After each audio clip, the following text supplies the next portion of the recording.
Hey, we're Jeff and Bree. In June of 2022, we both quit our corporate software careers to travel the world as one-baggers to cross off the items on our bucket list that our PTO just wouldn't allow for, as well as some other cool stuff along the way while trying to remain as budget-friendly as possible. This was $5. Each. Now we're back in our favorite country, Japan, where we will be exploring from the north to the south for the next 2.5 months. So don't forget to subscribe and tag along.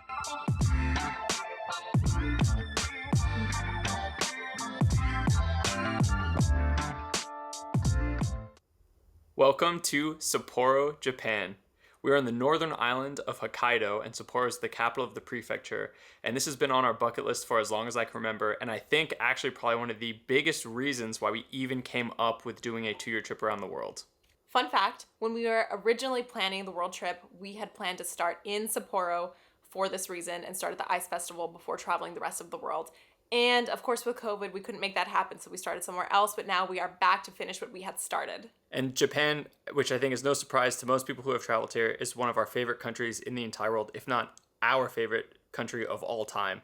And there are 1.5 million reasons why we think you should come here. The food is fantastic. The people are incredible. It is incredibly safe and clean and beautiful, but it's also very cold.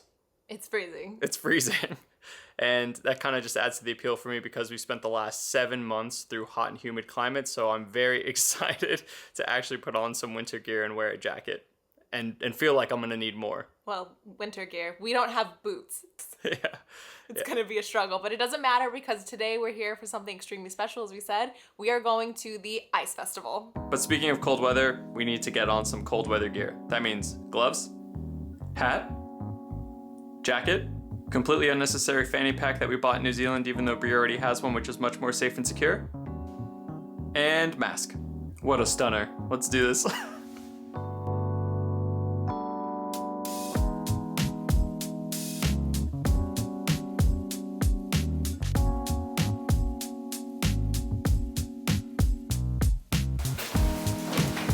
Oh my god! How does she do it?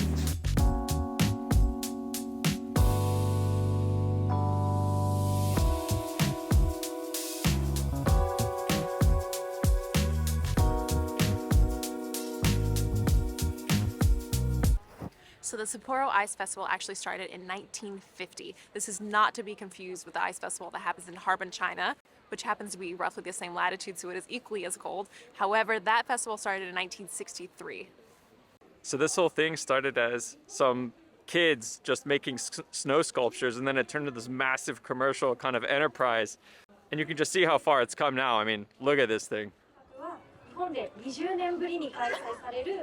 Really impressive. They're just absolutely massive. You can just get a real sense for the scale when you see a person standing next to it. I mean, these things are massive, and they're constructed all the way from the beginning of the week, which this year started on February 4th, and it goes all the way until the end of the week, February 11th, which is when they're torn down. So if you do plan on coming here, come towards the end, because then you'll get to see them fully completed rather than them just starting to build them if you come in the beginning of the week.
So it's always a great moment when Bree says, get B-roll of the guy helping people cross the street, and then in your shot you see her walking across the street.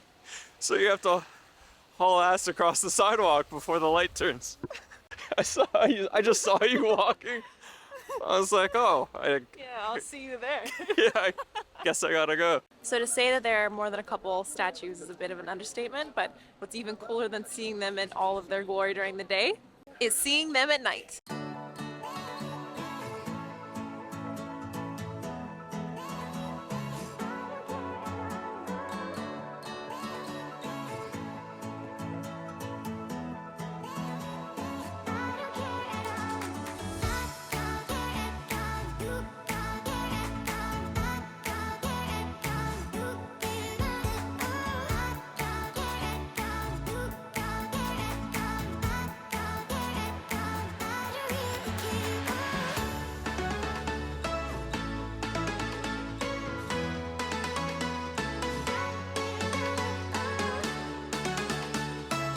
It is extremely cold here. So it is about 22 degrees Fahrenheit, and before all of my Colorado friends complain that, oh, it's not that bad, just add in the humidity because it is absolutely freezing here.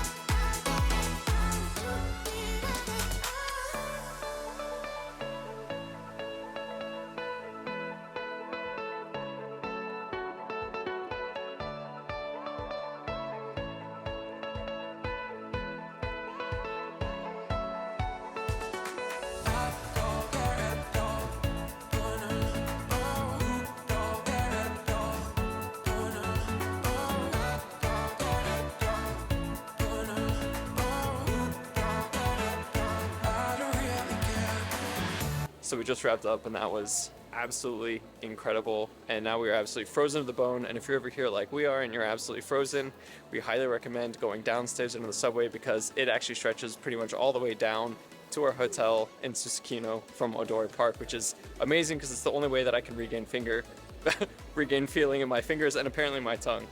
And apparently we're not the only ones who thought of this.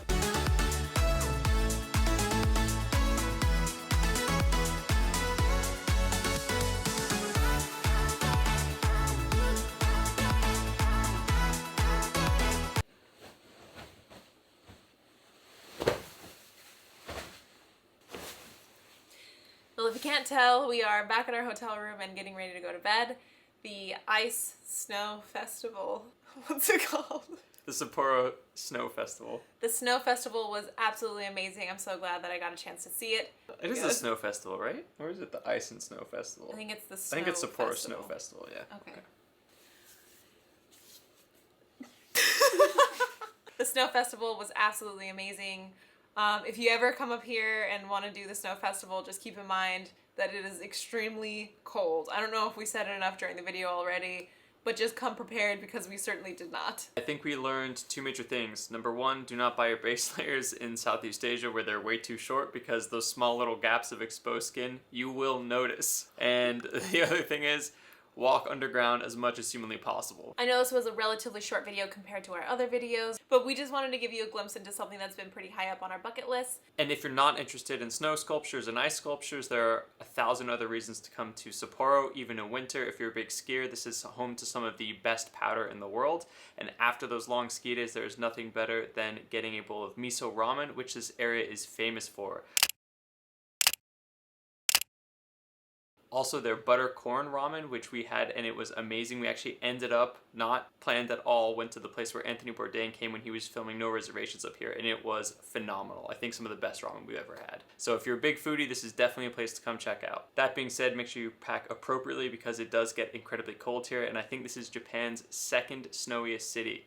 And that's probably going to be a big problem for us tomorrow with what we have planned.